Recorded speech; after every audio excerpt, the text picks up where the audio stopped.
Hello and welcome to Aiming Up. Today we're starting an extreme makeover, Habits Edition. Today we'll be looking at James Clear's second law of behavior change.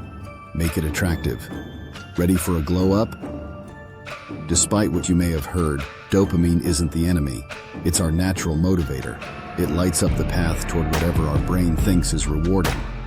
Surprisingly, the strongest motivation comes from the anticipation of a reward, not the reward itself. James Clear points out in Atomic Habits that research indicates that our desire for a dopamine hit, whether it's waiting for a notification ping or craving your favorite playlist, is what actually drives action most of the time. But we're not going to fight our dopamine wiring, though. We're going to work with it. Clear's second law of behavior change, make it attractive, shows exactly how to redirect that built-in motivation system so it highlights the habits that serve deeper purpose: growth, responsibility, meaningful relationships, contribution, instead of short-term distractions or less than helpful habits. When we make the meaningful desirable, we end up with habits we actually want to do, and the old ones quietly lose their pull. That's the glow up, turning biology into an ally for aiming up. Act 1. Know your starting point. Before anything changes, take an honest look. Right now, where is your dopamine landing? And is it helping the life you want to build? Jordan Peterson puts it plainly in an interview with The Guardian. Happiness is a great side effect. When it comes, accept it gratefully. But it's fleeting and unpredictable. It's not something to aim at, because it's not an aim. He connects that thought to Rule 7 from 12 Rules for Life. Pursue what is meaningful, not what is expedient. Meaning shows up when we voluntarily carry real burdens, building skills, strengthening family, seeking truth. But when dopamine gets captured by quick hits, like scrolling, snacking, notifications, it nudges us toward expediency and away from purpose. Comedian Jimmy Carr adds another angle with his equation from an interview on The Diary of a CEO. Happiness equals quality of life minus envy. Even when life is objectively good, constant comparison subtracts from your contentment. Dopamine fuels the subtraction. You see someone else's highlight reel and the "what if I had that" craving kicks in, pulling attention from your own path. Here are a few quick questions to check your starting point. Which dopamine hits or habits leave you feeling empty an hour later? Where is envy quietly chipping away at your satisfaction? Which habits feel easy right now, but are quietly eroding your longer-term goals? That's your before snapshot. Now let's move to the glow up. Act 2. The glow up treatments. With Law 2, make it attractive. Clear gives us 3 straightforward techniques to make the meaningful irresistible and the superficial less tempting. The first technique is our exfoliant, temptation bundling. Pair a need habit, something meaningful with a delayed payoff, with a want, instant gratification. Amazingly, dopamine from the want flows to the need, creating real craving for the right thing. This smooths resistance and adds instant appeal. Example: bundle focused work on your biggest goal with your favorite playlist or morning coffee ritual. Purposeful effort starts feeling like a treat instead of a chore. Who doesn't love a good formula? A couple of the terms: habit I need is the positive but often delayed reward behavior you want to build, the one you're trying to make consistent. Habit I want is the enjoyable temptation or guilty pleasure you look forward to, the immediate reward. This gives us the temptation bundling formula. After habit I need, I will habit I want. For example, for each weekly blog, I have identified 35 separate subtasks that need to be completed. After I have completed one of the tasks, habit I need, I will check a checkbox. Habit I want, to update the number of remaining tasks. A little dopamine hit ensure it's a good feeling. Now, let's combine habit stacking with temptation bundling. Given that a current habit is something you already do reliably and consistently, we arrive at, after current habit, I will habit I need. After habit I need, I will habit I want. Here are a few examples of temptation bundling. After I mow the lawn, Habit I need. I will relax on the deck. Habit I want. Here are some examples of combining habit stacking with temptation bundling. The need. Getting the garden watered. After I mow the lawn, current habit, I will water the garden. Habit I need. After I water the garden, habit I need, I will relax on the deck. Habit I want. The need. More gratitude. After I get my morning coffee, current habit, I will say one thing I'm grateful for that happened yesterday. Need. After I say one thing I'm grateful for, need, I will check social media. Want. The need. Making sales calls. After I finish my lunch, current, I will make 5 sales calls. Need.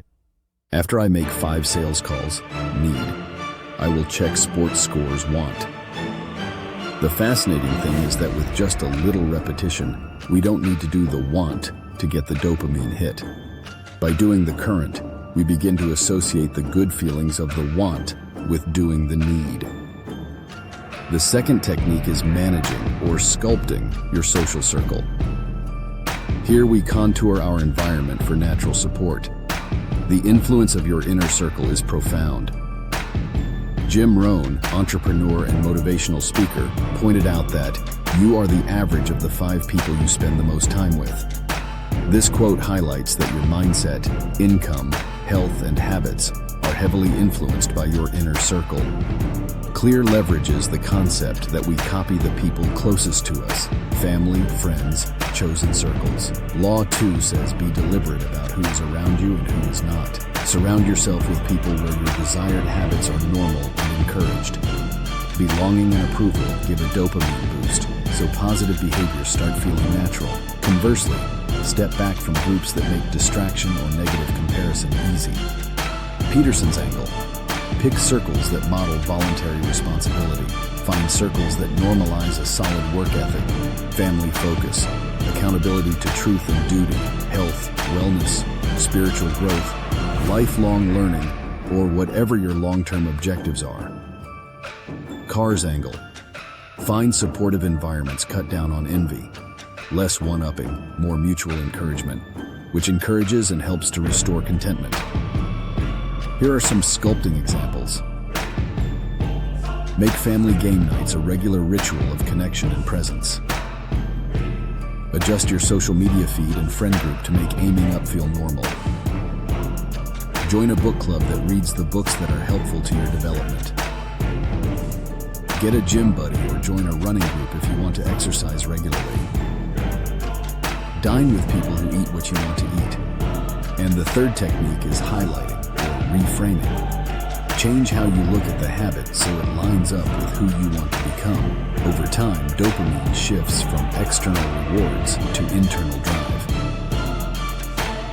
See tough but important burdens, like honest conversations, steady discipline, as meaningful chances to grow.